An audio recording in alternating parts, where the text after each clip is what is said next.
সুধী সজ্জন ভক্তমণ্ডলী, আমার সশ্রদ্ধ ভক্তি কুসুমাঞ্জলি নিবেদন পূর্বক শ্রীমদ্ ভগবদ গীতা সুধীজন ভগবানের কথা পরিবেশন করে আপনাদেরকে শান্তি দেব এমন যোগ্যতা আমার নেই। ভুলভ্রান্তির জন্য আমি ক্ষমা প্রার্থী আপনাদের শ্রীচরণে। আপনাদের চরণদলি শিরে ধারণ করে ব্যাসাসনে অধিষ্ঠিত হয়েছি। সুধীজন, ভগবানের কথা আমরা শুনব। শোনার উদ্দেশ্য থাকতে হবে মহৎ। শুধু বিধিবিধান অনুসারে যে নিয়ম সেবার মাসে গীতা পাঠ, শ্রীমদ্ ভগবদ গীতা পাঠ, শ্রীমদ্ ভাগবত পাঠ, কীর্তন ইত্যাদি করতে হয়, করা প্রয়োজন, এইটুকুতেই সীমাবদ্ধ থাকব না।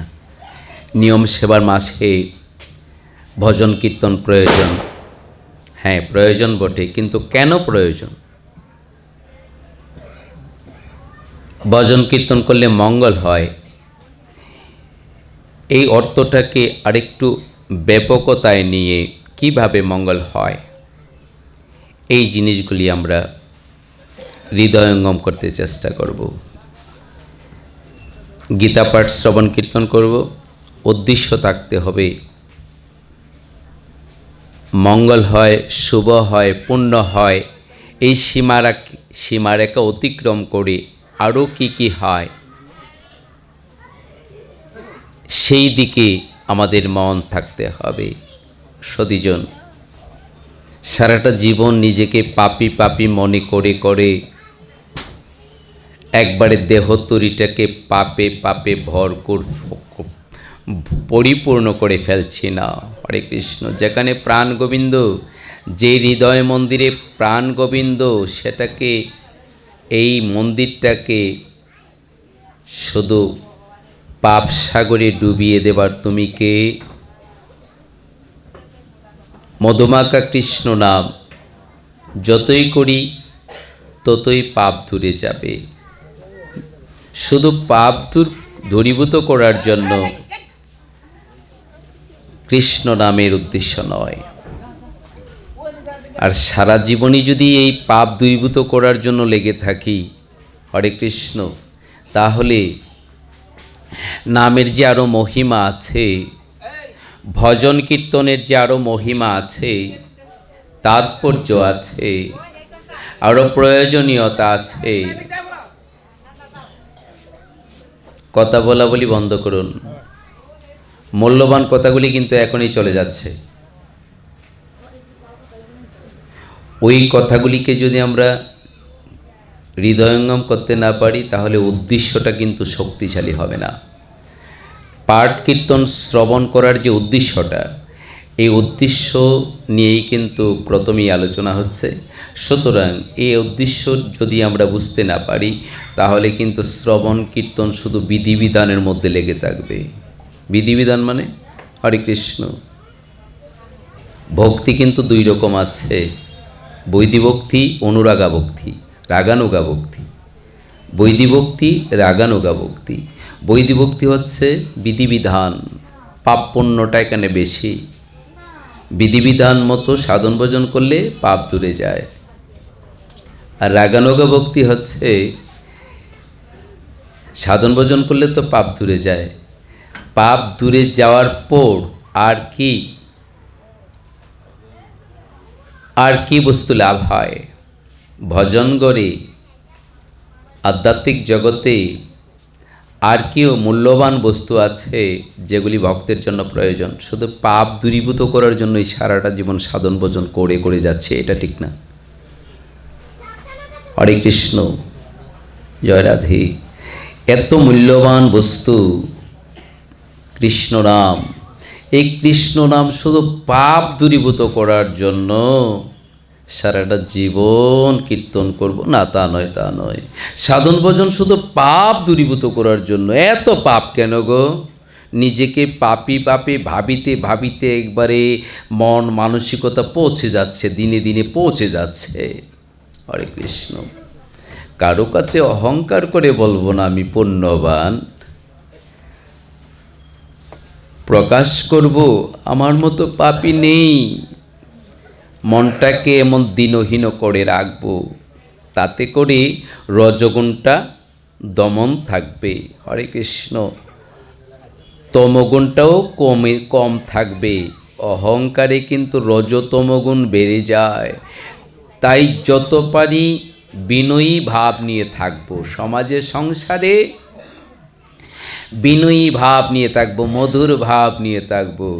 কথাবার্তা চালচলনে কোনো অহংকার যেন প্রকাশ না পায়। তবে নিজের মধ্যে থাকতে হবে আমি এত পাপী না, না আমি আমি নাম নিচ্ছি, ভজন করছি, আমার পাপ অবশ্যই বিশ্বাস থাকতে হবে। নামে যে পাপ দূরীভূত হচ্ছে বিশ্বাস থাকতে হবে, এবং এই বিশ্বাসের সঙ্গে চরিত্রের একটা সমন্বয় ঘটাতে হবে।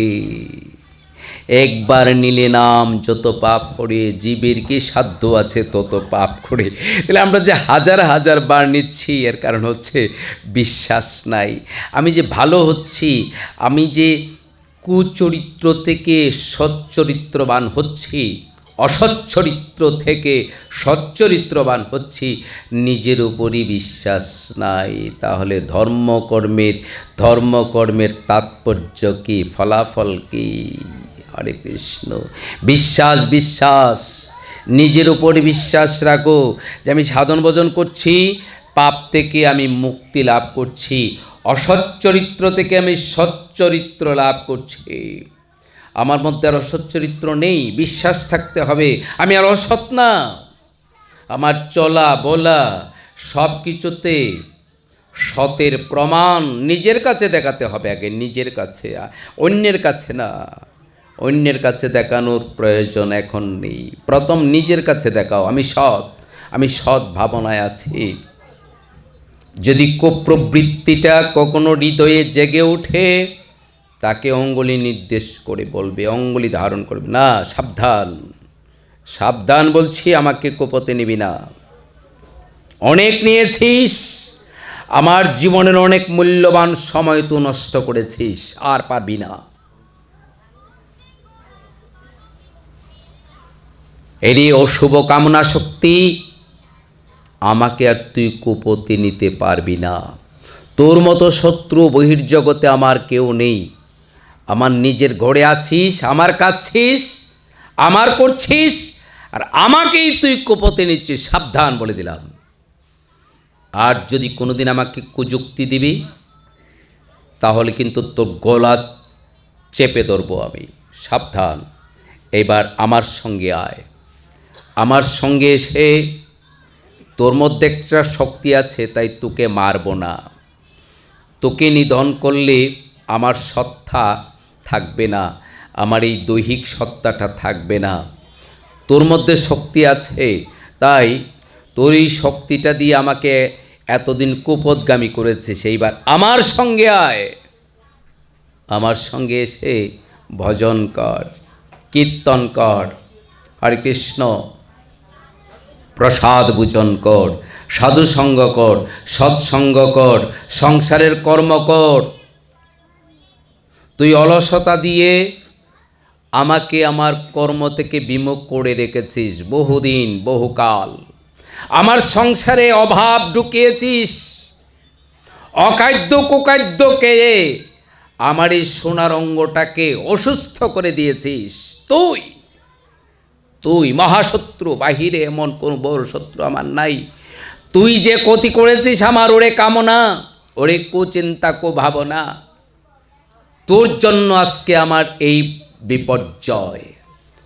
আমার শারীরিক মানসিক অবস্থাকে তছনছ করে দিয়েছিস, ভেঙে দিয়েছিস। সাবধান, আর কোনো দিন আমাকে কুমন্ত্রণা দিবি না, পারবিও না। কেননা মহাশক্তিশালী নাম আমি জপ করি, সাধন ভজনের যত মার্গ আছে, সমস্ত মার্গের শক্তি যে মন্ত্রের সঙ্গে যুক্ত করা হয়েছে, এমন এক মহাশক্তিশালী নাম আমি জপ করি, যে নাম জপ করিলে এক জন্মের না কোটি কোটি জন্মের পাপ দূরীভূত হয়ে যায়। সাবধান।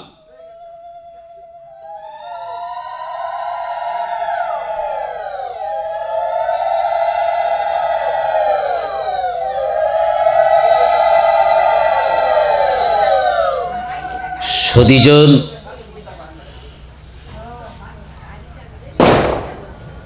এই বাণীগুলি, এই তত্ত্বটা অপরের কাছে প্রকাশ করার নয় যে আমি সাধু হয়েছি, আমি সৎ হয়েছি, না।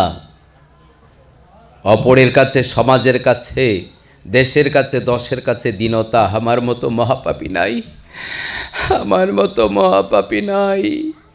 এই দীনতা নিয়ে থাকলে সত্য রজগুণটার তমগুণটা একেবারে ছোট হয়ে যাবে, শুদ্ধ সত্যগুণটা উদ্ভাসিত হয়ে তোমার দেহতনু মনকে সতেজ করে রাখবে, প্রেমিক করে রাখবে, ভাবুক করে রাখবে, সবার ভালোবাসার পাত্র করে রাখবে। দীনতাহীনতায় বিনয়তা, এই বিনীত ভাব। আর নিজেকে শাসন করব গোপনে, কারোর সামনে না, গোপনে নিজেকে শাসন করব। এমন করে করে যখন কামনার আক্রমণ থেকে নিজেকে রক্ষা করতে পারবো, কামনা মহাশত্রু, সে যখন আমার বন্ধু হয়ে যাবে, তাকে যখন আমার ভজনের সাথী করে নেব, তখন সে আমার মহাবন্ধু হয়ে যাবে, পরম বন্ধু হয়ে যাবে। যে শক্তি দিয়ে আমাকে কুপথে নিত, এই শক্তি দিয়ে এখন সে আমাকে নাচাবে, গাওয়াবে, ভজন করাবে, সাধু সঙ্গে নেবে। আবার কি আনন্দ! যে অলসতা দুর্বলতা দিয়ে সে আমাকে ঘুম পাড়িয়ে রাখত, যে অলসতা দুর্বলতা দিয়ে সে আমাকে আমার সধর্ম সকর্ম করতে দিত না, আমাকে অকর্মণ্য করে রাখত, আমার সংসারের অভাব ঘুষত না, অনাহারে অর্ধাহারে আমার দিন যেত, আমি সংসারের অভাব মিটাতে পারতাম না শুধু এই মহাশত্রুর জন্য। আমি ভালো খেতে পারতাম না, আমাকে কুখাদ্য খাওয়াইতো, আমাকে মাদক দ্রব্য খাওয়াইতো,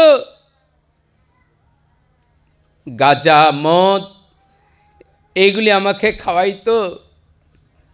আমার এই মহাকামনা শত্রু, এখন দেখা গেল ওই শত্রু আমার বন্ধু হয়ে গেছে। সে আমাকে নিয়ে ভজন করে, আমার সঙ্গে নৃত্য করে, আমার সঙ্গে কীর্তন করে। আর দুর্বলতা নেই, যত খুশি আমি কর্ম করতে পারি। আমার দৈবী ভাবগুলি জাগ্রত করার জন্য সে আমাকে সাহায্য করছে। সদীজন, এইভাবে প্রকৃত ধর্মই হচ্ছে নিজের দেবত্বকে যদি প্রকাশ করতে পারো, তাহলে তুমি ধর্ম করছো। আর নিজেকে বাদ দিয়ে যদি কোনো ধর্ম, সেটা ধর্ম না। এই জীবনকে বাদ দিয়ে ধর্মের কথা চিন্তা করা যায় না। ধর্মটা ধারণ শক্তি থেকে ধর্ম কথাটা আসছে। তোমাকে ধারণ করতে হবে। কি ধারণ করতে হবে? তোমার মধ্যে যে দৈবী ভাব আছে, এই দৈবী ভাবের সঙ্গে দেবভাবের সঙ্গে তোমাকে যুক্ত হতে হবে, তাহলে ধর্মকর্ম সার্থক হবে। নিজেকে বাদ দিয়ে বাহিরে বাহিরে কিছু আচার আচরণ, কিছু নিয়ম নিষ্ঠা পালন করার নাম ধর্ম নয়। প্রয়োজন, আচার আচরণের প্রয়োজন। কেন প্রয়োজন?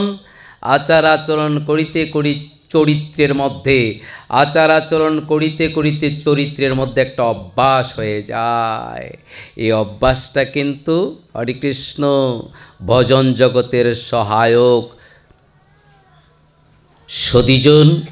তাই গীতাতে এই কৌশলগুলি আছে, কেমন করে তোমার ওই দৈব ভাবটাকে তুমি প্রতিষ্ঠিত করবে, তোমার চরিত্রের সঙ্গে যুক্ত করবে, এই কৌশলগুলি গীতার মধ্যে আছে।